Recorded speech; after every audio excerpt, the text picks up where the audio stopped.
عقله أسرع من الريح وقلبه بيتبدل زي الفصول. ده مش تناقض، ده سحر الجوزاء. في الحلقة دي من النجمة بتحكي، النجمة هتكشف أسرار برج الجوزاء، التوأم السماوي وروح الهوى الحرة. برج الجوزاء هو سر الازدواجية الجميلة، فيه البراءة والدهاء، الضحكة والشرود، والخيال اللي يطير بيه أبعد من حدود الواقع. مواليده عندهم طاقة كلام تخلي الصمت نفسه يسمع، وعقله متغير زي نسمة الصيف. مبدعين، فضوليين، ما يعرفوش يقفوا في مكان واحد، بيجروا ورا الفكرة الجديدة والضحكة اللي لسه ما اتقالتش.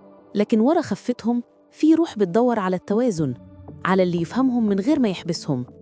طاقة الجوزاء طاقة حرية وفكر وكلام، دايماً بيحركوا العالم بكلمة أو فكرة.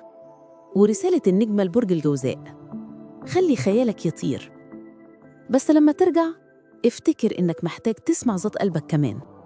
أعمل اشتراك واعرف سر برجك مع النجمة بتحكي.